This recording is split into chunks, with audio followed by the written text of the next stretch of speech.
En 2001, Renault met en vente une voiture qui n'existe dans aucune catégorie connue, qui n'a pas de concurrent direct, qui ne ressemble à rien de ce qui circule sur les routes européennes à ce moment-là. Une voiture dont les journalistes automobiles du monde entier cherchent les mots pour la décrire et n'en trouvent pas vraiment. Est-ce un coupé? Non. Elle a 2 portes, mais 5 places réelles, avec un espace arrière habitable. Est-ce un monospace? Non. Elle est basse, large, sportive, dans ses proportions. Est-ce un break? Non. Sa ligne fuit vers l'arrière avec une élégance trop délibérée pour un simple break. C'est quelque chose d'autre. Quelque chose qu'on n'a jamais vraiment vu avant et quelque chose qu'on n'a pas revu depuis. Cette voiture s'appelle la Renault Avantime. Et son histoire est l'une des plus fascinantes, des plus douloureuses et des plus révélatrices de l'industrie automobile des 20 dernières années. Parce que l'Avantime n'a pas échoué parce qu'elle était mauvaise. Elle n'a pas échoué parce qu'elle était mal conçue, mal construite ou commercialisée dans un marché qui n'en voulait pas. Elle a échoué pour des raisons beaucoup plus complexes. Des raisons qui touchent à la fois au marché, à l'industrie, au timing et à quelque chose de plus fondamental encore, cette question sans réponse définitive qui hante l'histoire du design industriel. Peut-on être trop en avance sur son temps? Et si oui, est-ce que ça excuse l'échec ou est-ce que ça le rend encore plus tragique? L'histoire de l'Avantime ne donne pas de réponse simple, mais elle donne beaucoup à penser. Pour comprendre l'Avantime, il faut commencer par comprendre le contexte dans lequel elle est née. Et ce contexte a un nom. L'espace, le Renault Espace, lancé en 1984, est l'une des innovations automobiles les plus importantes de la deuxième moitié du XXe siècle. Il invente, ou plutôt popularise en Europe, le concept du monospace familial. Un véhicule haut, spacieux, modulable, conçu pour transporter une famille et ses bagages dans le confort maximum. Un véhicule qui efface la distinction entre l'espace de transport des personnes et l'espace de transport des bagages, créant un volume unique et polyvalent. L'espace est un succès colossal. Il crée un segment entier, il oblige tous les constructeurs européens à développer leurs propres réponses. Il transforme les habitudes de la famille européenne et, au fil des années, il génère des variantes. Des versions plus compactes, le Mégane Scénic, le Renault Scénic, des versions encore plus grandes, le Grand Espace, une gamme entière qui se développe autour du concept original. La 3e génération de l'espace arrive en 1996, et avec elle, une ambition nouvelle. Patrick Lequément, le même Patrick Lequément qui est derrière la Twingo, veut aller plus loin. Il veut explorer ce que peut devenir l'espace au sommet de la gamme, pas un espace utilitaire de grande famille, un espace de prestige, un espace pour ceux qui veulent l'espace et le confort d'un monospace, sans renoncer au style et au statut d'une voiture haut de gamme. De cette réflexion naît un projet dont le nom de code interne est S23, et qui va progressivement devenir quelque chose d'assez différent de ce qui était prévu au départ.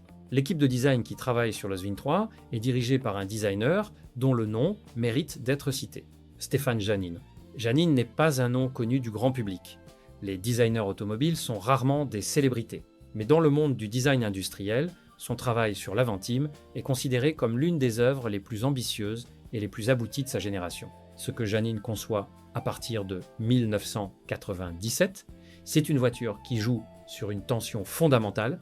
D'un côté, la fonctionnalité maximale du monospace, l'espace, la hauteur intérieure, l'habitabilité, la modularité. De l'autre, l'élégance formelle du grand coupé, les proportions basses et larges, la ligne tendue, la silhouette affirmée. Ces deux objectifs semblent contradictoires. Un monospace est haut parce qu'il doit offrir de l'espace intérieur, un coupé est bas parce que ses proportions sportives l'exigent. Réconcilier les deux dans un seul véhicule cohérent, pas un compromis mou entre les deux, mais un vrai dialogue entre les deux, est un défi de design extraordinairement difficile. Janine y parvient d'une manière qui impressionne encore aujourd'hui ceux qui regardent les lignes de l'Avantime avec attention. La silhouette est celle d'un coupé. La ligne de toit fuit vers l'arrière avec une élégance délibérée. Le rapport entre la longueur du véhicule et sa hauteur est celui d'une voiture sportive, pas d'un monospace. Mais à l'intérieur, c'est un espace que peu de berlines peuvent égaler. 5 places véritablement habitables. Un espace arrière où des adultes de taille normale peuvent s'asseoir sans avoir le toit dans la nuque. Une modularité qui permet de configurer l'habitacle selon les besoins. Comment est-ce possible? Comment avoir les proportions d'un coupé et l'espace intérieur d'un monospace? La réponse est dans les détails. Des détails qui font de l'Aventim sur le plan de l'ingénierie du design. Une leçon remarquable. Le premier détail est la hauteur d'assise. Dans une voiture classique, les occupants sont assis relativement bas, les hanches proches du plancher. Dans un monospace, ils sont assis plus haut, comme dans une chaise, les hanches et les genoux à angle droit. Cette position haute dans le monospace crée le besoin de plus d'espace vertical pour les têtes, d'où la hauteur caractéristique de ces véhicules. L'Aventim adopte une position d'assise intermédiaire.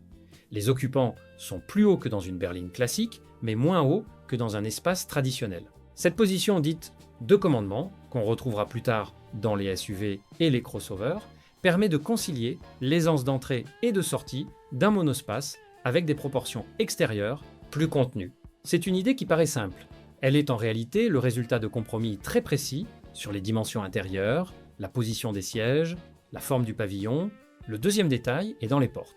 L'Aventim a deux portes seulement, comme un coupé, pas quatre. Et ces deux portes sont d'une taille extraordinaire. Elles sont parmi les plus grandes portes jamais montées sur un véhicule de série. Ces grandes portes sont nécessaires pour que les passagers arrière puissent accéder facilement à la banquette. Sur un coupé classique à deux portes, l'accès arrière se fait en rabattant le siège avant une opération inconfortable et peu pratique. Renault résout ce problème d'une manière originale. La grande porte de l'Aventim intègre un mécanisme qui lui permet de s'ouvrir en deux temps. D'abord, elle coulisse légèrement vers l'arrière, puis elle pivote vers l'extérieur sur ses charnières.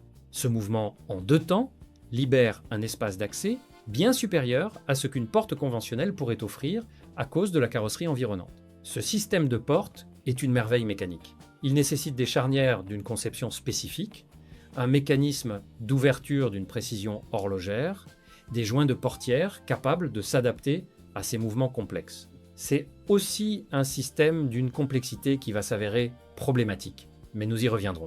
Le troisième détail peut être le plus subtil. C'est dans la façon dont Renault a résolu le problème du pilier B. Dans la grande majorité des voitures, le pilier B est la colonne verticale qui se trouve entre la porte avant et la porte arrière. Il est essentiel à la rigidité de la carrosserie, à la protection en cas de choc latéral et à la fixation des portes. Sur une voiture à deux portes coupées, ce pilier B est soit absent, soit très léger. C'est ce qui donne aux coupés leur large ouverture de porte. Mais sur un monospace, qui doit avoir une structure plus rigide pour résister à la déformation avec des charges importantes, le pilier B est substantiel.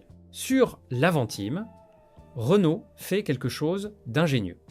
Le pilier B existe, il est là, structural, robuste, mais il est intégré non pas dans le montant fixe de la carrosserie, mais dans la porte elle-même.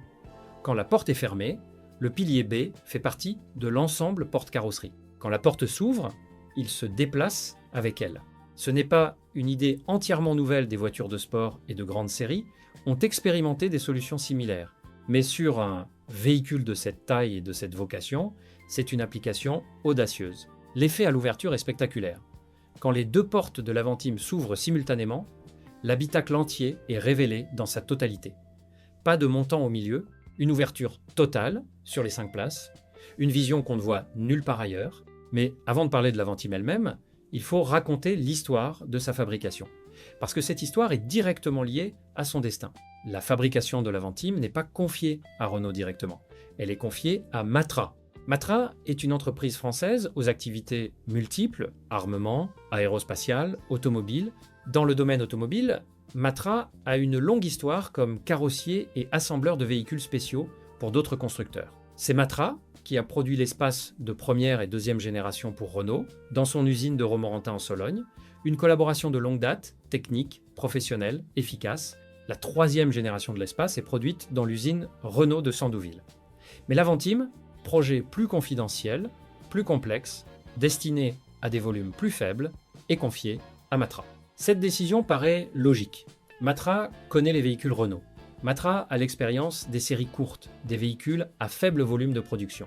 Matra a les équipements et le savoir-faire pour assembler des véhicules complexes. Ce que personne ne voit vraiment en 1999 et 2000, quand les décisions sont prises, c'est que Matra est en difficulté, l'entreprise a perdu des contrats importants, sa division automobile est sous pression financière. l'usine de Romorantin fonctionne en dessous de ses capacités. L'Avantime est, pour Matra, une bouée de sauvetage, autant qu'un contrat industriel. Et les bouées de sauvetage ne sont pas toujours les meilleures conditions pour produire des voitures parfaitement. L'Avantime est présentée au public au Salon de Genève en 1999 sous forme de concept car. La réaction est immédiate, massive, enthousiaste. Les journalistes qui couvrent le salon sont soufflés. Pas unanimement ravis, certains trouvent le design trop radical, trop ambigu, trop difficile à catégoriser. Mais tous sont impressionnés. Tous reconnaissent qu'ils n'ont jamais rien vu d'identique. Les photos du concept font le tour de la presse automobile mondiale. Dans les forums internet de l'époque, 1999, Internet est déjà là, mais pas encore structuré autour des réseaux sociaux. Les discussions sur l'Avantime sont animées. Des passionnés débattent de son design, de sa pertinence, de ses chances d'être produite. Renault confirme, l'Avantime sera produite en 2001, en version très proche du concept. La marque tient sa promesse de lancement de concept car en production, une politique affirmée par Louis Schweitzer, le patron de Renault de l'époque. L'attente dure 2 ans. Et pendant ces 2 ans, l'Avantime construit une réputation de voiture exceptionnelle avant même d'exister. C'est un phénomène intéressant et potentiellement dangereux. Les attentes créées par 2 ans de communication sur un concept exceptionnel sont difficiles à satisfaire dans la réalité d'une voiture de série. Les premières Avantime arrivent chez les concessionnaires en 2001 et presque immédiatement, des problèmes apparaissent. Pas des problèmes de design, pas des problèmes de concept, des problèmes de qualité de fabrication. Le mécanisme des portes, ce chef-d'œuvre mécanique, ces portes qui coulissent puis pivotent, qui intègrent le pilier B, qui s'ouvrent en révélant l'habitacle dans toute sa largeur, ce mécanisme pose des problèmes. Des problèmes d'étanchéité d'abord. Les joints de portière, soumis à des contraintes inhabituelles par le mouvement complexe des portes, ne tiennent pas correctement. Des infiltrations d'eau apparaissent, pas systématiquement, pas sur toutes les voitures, mais suffisamment pour que le problème soit documenté, signalé, rapporté dans la presse spécialisée. Des problèmes de fiabilité du mécanisme ensuite. Les mécanismes d'ouverture et de fermeture des portes sont complexes. Cette complexité engendre des défaillances. Des portes qui ne s'ouvrent pas correctement. Des portes qui se bloquent. Des mécanismes qui nécessitent des réglages fréquents. Ces problèmes de portes ne sont pas catastrophiques. Les voitures roulent, les clients peuvent les utiliser, les concessionnaires effectuent des réparations sous garantie. Renault travaille sur des corrections techniques. Mais dans le marché automobile de 2001, où la qualité de fabrication est devenue un argument majeur, où des constructeurs comme Volkswagen, Toyota et Mercedes ont bâti leur réputation sur la fiabilité perçue de leurs produits, apparaître comme une voiture dont les portes posent problème est une catastrophe d'image. La presse spécialisée, qui avait accueilli l'Avantime avec enthousiasme au moment du concept, commence à mentionner les problèmes, avec précaution d'abord, puis avec une netteté croissante au fur et à mesure que les retours du terrain se confirment, mais il y a un deuxième problème, moins visible que les portes. Plus profond, l'Avantime coûte cher. À son lancement, la fourchette de prix va de 35 000 à 45 000 euros selon les versions et les équipements. C'est le prix d'une BMW série 5, d'une Mercedes classe E, d'une Audi A6. Pour ce prix, un client qui entre dans une concession Renault et qui compare les catalogues a face à lui des berlines allemandes de luxe avec une réputation de qualité et de fiabilité établie sur des décennies. Des voitures dont la valeur résiduelle est connue et favorable, des voitures dont la maintenance est assurée par un réseau dense de garages compétents, et l'Avantime. L'Avantime est un objet unique, fascinant, audacieux, mais un objet dont les mécanismes de porte font parler, dont la valeur résiduelle est inconnue, dont la catégorie est si nouvelle qu'elle n'existe pas dans les tableaux des assureurs, ni dans les évaluations des analystes. Pour le client qui achète une voiture à 40 000 euros, cette incertitude est un problème réel. À ce niveau de prix, on n'achète pas seulement un objet, on achète aussi une tranquillité d'esprit, la certitude qu'on ne va pas regretter son choix. L'Avantime ne peut pas offrir cette certitude, pas encore. Elle n'a pas d'historique, elle n'a pas de réputation établie. Elle est trop nouvelle pour être rassurante. Si cette histoire d'une voiture trop géniale pour son époque te passionne, abonne-toi à la chaîne. Chaque semaine, on raconte ces sagas automobiles qui mêlent le génie et la tragédie. Et maintenant, revenons à l'Avantime, au moment où Renault commence à comprendre que quelque chose ne se passe pas comme prévu. Les chiffres de vente de la première année sont mauvais, pas catastrophiques, mais mauvais. Renault avait espéré vendre environ 6000 Avantime par an. Un chiffre modeste pour un constructeur de l'envergure de Renault, mais cohérent avec le positionnement de niche du véhicule. En 2001, l'année du lancement, il se vend environ 1800 Avantime. En 2002, l'année pleine, environ 6600. Un chiffre qui semble correspondre aux objectifs, mais qui masque une réalité moins favorable. Les premières livraisons avaient créé un effet de demande comprimée des clients qui attendaient depuis le concept de 1999 et qui ont acheté dès que la voiture a été disponible. Ce premier afflux de clients enthousiastes épuisés, les ventes ralentissent. En 2003, elles s'effondrent. Moins de 2500 unités sur l'année. Les raisons s'accumulent. Les problèmes de porte continuent d'alimenter les discussions négatives. Renault a travaillé sur des corrections, mais la réputation est faite. Dans les forums automobiles de l'époque, les témoignages de propriétaires ayant eu des problèmes de porte circulent et découragent les acheteurs potentiels.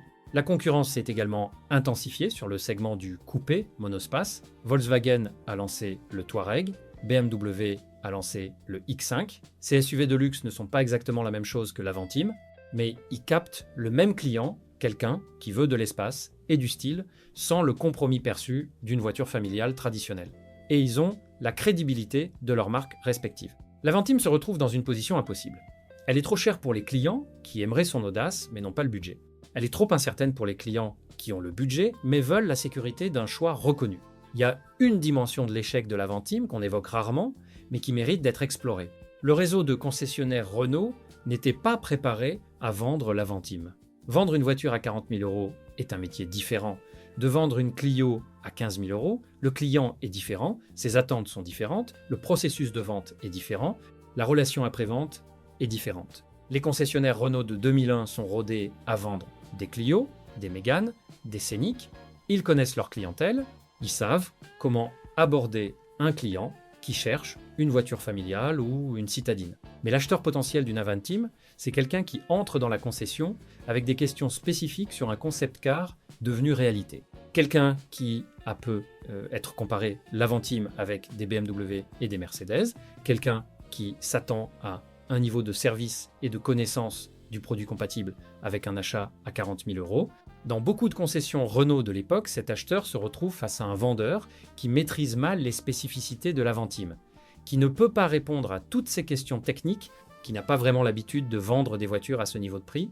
Ce décalage entre l'ambition du produit et la réalité du réseau de distribution est un problème réel. Et Renault, qui n'a pas investi massivement dans la formation de ses vendeurs sur ce modèle exceptionnel, en paie le prix. En Matra, pendant ce temps, la situation se détériore. L'usine de Romorantin produit les Avantime en flux tendu. Les volumes sont trop faibles pour atteindre la rentabilité. Les coûts fixes de l'usine entretien des équipements, masse salariale, frais généraux sont répartis sur un nombre d'unités insuffisant. Matra perd de l'argent sur chaque Avantime produit. Ou plutôt, Matra perd de l'argent sur l'Avantime en tant que programme, parce que les volumes ne permettent pas d'atteindre le seuil de rentabilité. La direction de Matra alerte Renault. La situation n'est pas viable à long terme. Il faudrait soit augmenter significativement les volumes, soit trouver d'autres modèles à produire dans l'usine pour partager les coûts fixes. Les volumes n'augmentent pas. Les modèles supplémentaires ne viennent pas.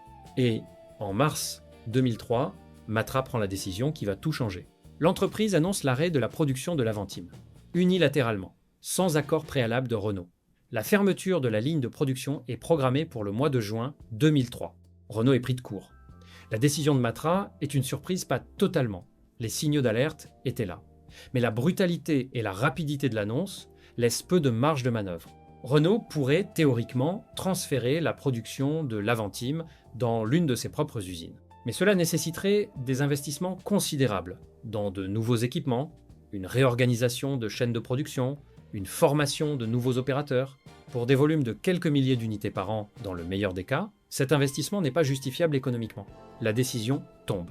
L'Avantime s'arrête. Le dernier exemplaire de Renault Avantime sort de l'usine de Romorantin en juin 2003. 2 ans de production. Environ 8557 unités au total. 8557.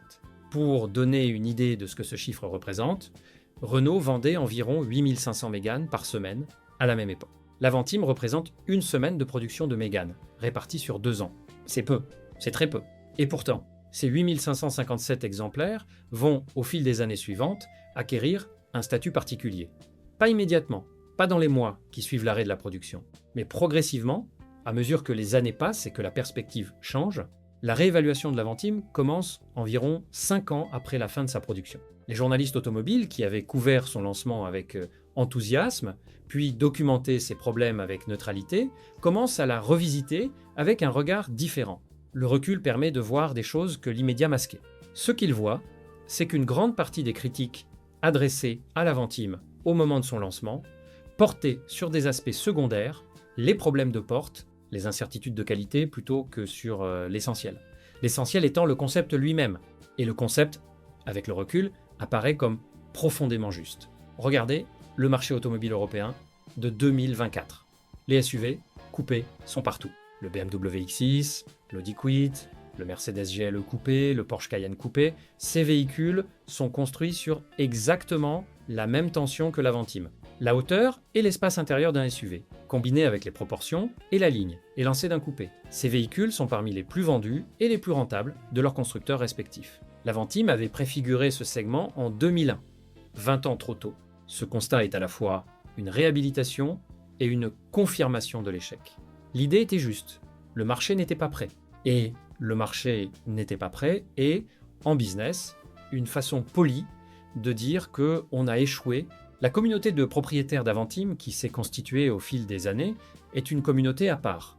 Pas la communauté bruyante des possesseurs de Ferrari ou de Porsche, pas la communauté nostalgique des collectionneurs de véhicules anciens, une communauté d'initiés, de gens qui savent qu'ils possèdent quelque chose d'unique, de gens qui ont fait le choix délibéré d'un objet qui ne correspond à aucune case et qui assument ce choix. Les propriétaires d'Aventime ont souvent des profils similaires. Ce sont des personnes qui aiment le design pour lui-même, pas comme signal de statut. Des personnes qui préfèrent la singularité à la reconnaissance. Des architectes, des designers, des artistes. Des professionnels qui ont une relation avec les objets qui dépassent l'utilitaire. Ces propriétaires entretiennent leurs Aventimes avec un soin particulier. La rareté des pièces détachées est un problème réel. 8557 exemplaires produits, c'est trop peu pour maintenir une filière de pièces économiquement viable. Certains composants spécifiques à l'Aventime sont devenus difficiles à trouver, en particulier les éléments du mécanisme de porte. Des réseaux d'entraide se sont constitués. Des propriétaires qui partagent leurs pièces, leurs connaissances, leurs contacts de mécaniciens capables de travailler sur ces mécanismes spécifiques, une solidarité née de la rareté et de la conscience partagée qu'on possède quelque chose d'irremplaçable. La valeur de l'Aventime sur le marché de l'occasion a suivi une courbe intéressante. Immédiatement après la fin de la production, les prix ont chuté. Des exemplaires peu kilométrés se trouvaient à des prix inférieurs à ceux du marché du neuf, ce qui est courant pour une voiture dont la production vient de s'arrêter et qui sort d'une période de mauvaise presse. Puis, progressivement, les prix ont commencé à se stabiliser, puis à remonter légèrement. Aujourd'hui, une Aventime en bon état se négocie à des prix qui auraient semblé improbables en 2005. Pas des prix de voitures de collection classiques, l'Aventime n'est pas encore dans cette catégorie, mais des prix qui reflètent une demande réelle de la part d'acheteurs qui savent ce qu'ils cherchent. Ces acheteurs sont souvent de jeunes passionnés de design qui ont découvert l'Aventime via Internet. Des gens nés dans les années 90 qui regardent ce véhicule avec des yeux neufs, sans les préjugés de l'époque de son lancement, sans le souvenir des articles qui documentaient ses problèmes de porte. Ils voient une voiture de 2000, un qui ressemble à une voiture de 2025. Ils voient un design qui n'a pas vraiment vieilli parce qu'il n'était pas de son époque pour commencer. Ils voient quelque chose d'unique dans un marché automobile qui, malgré des centaines de modèles disponibles, propose une diversité formelle de plus en plus faible. Il y a une question que tous ceux qui s'intéressent à l'histoire de l'Aventime finissent par se poser.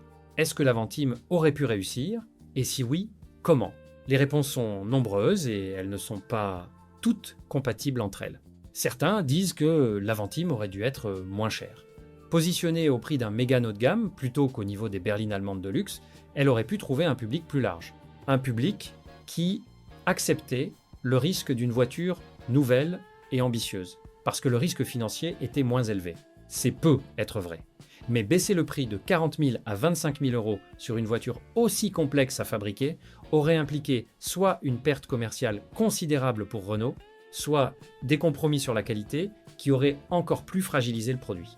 D'autres disent que les problèmes de porte auraient dû être résolus avant le lancement. que Renault aurait dû prendre 6 mois de plus pour parfaire le mécanisme.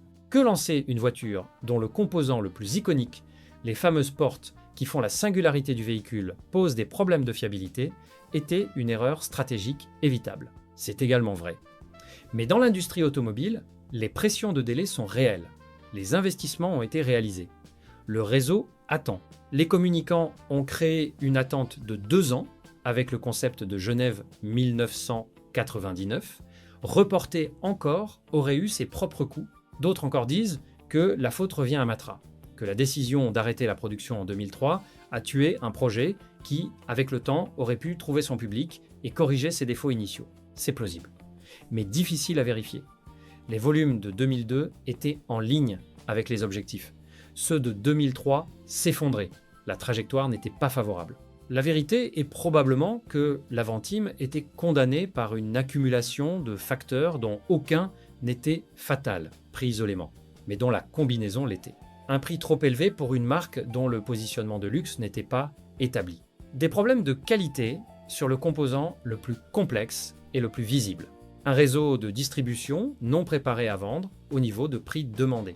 Un partenaire industriel en difficulté financière qui ne pouvait pas absorber les pertes d'une montée en puissance lente. Et une époque 2001, 2002, 2003 qui n'était pas encore prête pour le concept que la voiture incarnait. Chacun de ces problèmes, pris seul, était surmontable. Ensemble, ils ont formé une convergence dont l'Avantime ne pouvait pas sortir. Mais voici ce que l'histoire de l'Avantime dit de plus essentiel. Elle dit que le génie ne protège pas contre l'échec. C'est une leçon difficile. Pas parce qu'elle est contre-intuitive dans les affaires, tout le monde sait que les bonnes idées peuvent échouer, mais parce que l'Avantime en est une illustration si parfaite, si complète, si douloureuse. L'Avantime était une bonne idée, une très bonne idée. Une idée dont la pertinence a été validée 20 ans plus tard par tous ses successeurs dans le segment des SUV coupés. Le BMW X6 et l'Audi Quid vendent à des dizaines de milliers d'exemplaires par an, exactement le même concept que l'Avantime défendait en 2001. La tension entre espace et élégance, entre fonctionnalité monospace et proportion, couper ce concept fonctionne. Le marché le prouve chaque année. Mais ces SUV coupés ont réussi là où l'Avantime a échoué parce qu'ils ont bénéficié de conditions que l'Avantime n'avait pas. Ils ont été développés par des marques dont le positionnement premium était établi et crédible. Ils ont été produits dans des usines maîtrisées par leurs constructeurs. Ils ont été lancés à une époque où les clients étaient prêts à payer le prix du segment. Ils ont été soutenus par des réseaux de distribution formés à vendre du luxe. L'Avantime avait la vision. Elle n'avait pas les conditions. Regarder une Avantime aujourd'hui, c'est une expérience particulière. Elle est reconnaissable immédiatement, même quelqu'un qui ne la connaît pas, qui ne t'a jamais entendu son nom, qui la voit pour la première fois sur un parking ou dans la rue, sait qu'il se passe quelque chose d'inhabituel. Cette silhouette ne correspond à rien de familier. Ses proportions ne rentrent pas dans les cases. Et puis les portes s'ouvrent. Et là, il se produit quelque chose d'assez extraordinaire pour un véhicule de 23 ans. Les gens s'arrêtent. Pas parce que la voiture est clinquante ou bruyante ou tape à l'œil, mais parce que ce mouvement, la porte qui coulisse légèrement vers l'arrière avant de pivoter, révélant l'habitacle entier dans toute sa largeur, sans pilier au milieu, ce mouvement est simplement beau. Il a une élégance mécanique qui n'a pas vieilli, parce qu'elle n'était déjà pas de son époque. C'est peut être ça, la définition d'un objet génial. Pas quelque chose qui impressionne à son époque. Quelque chose qui impressionne encore quand son époque est révolue. L'Avantime a échoué commercialement. C'est un fait. Un fait documenté, chiffré, incontestable, mais l'Avantime a aussi réussi quelque chose. Elle a prouvé qu'on pouvait concevoir, dans une grande entreprise soumise aux contraintes industrielles, commerciales et financières, un objet dont l'ambition dépasse les catégories établies. Un objet qui ne cherche pas à optimiser une formule connue, mais à proposer quelque chose de genuinement nouveau. Et elle a laissé, dans les 8557 exemplaires qui existent, une trace concrète de ce que ça donne quand une telle ambition prend forme. Ses propriétaires le savent. Cette communauté d'initiés qui entretient ses Avantimes avec soin, qui partage ses pièces et ses connaissances, qui conduit chaque jour quelque chose qu'aucun autre constructeur n'a jamais vraiment reproduit. Ces gens-là portent quelque chose. La preuve que l'industrie automobile, même à l'époque de la production de masse et de l'optimisation des coûts, était capable d'un geste vraiment différent, une seule fois, pour 8557 exemplaires, et jamais depuis. La Renault Avantime, un génie qui a échoué ou peu, être simplement un génie arrivé trop tôt dans un monde qui n'était pas encore prêt pour lui. La nuance entre les deux peut être la question la plus importante de toute cette histoire, et la réponse, 20 ans plus tard, reste ouverte. Ce qui est certain, c'est que les routes où circulent encore quelques Aventimes sont les routes où quelque chose d'unique continue d'exister. Quelque chose qu'aucun SUV coupé moderne, aussi élégant soit-il, aussi rentable soit-il, ne peut vraiment reproduire. L'originalité absolue, celle qui ne doit rien à personne parce qu'elle est arrivée en premier. Si cette histoire vous a touché, abonnez-vous à la chaîne. Chaque semaine, on raconte les grandes épopées de l'industrie automobile, les triomphes, les erreurs, les génies incompris. Et si vous avez vu une Aventime en vrai, ou si vous en possédez une, racontez-le en commentaire. Ces voitures méritent d'être racontées par ceux qui les aiment.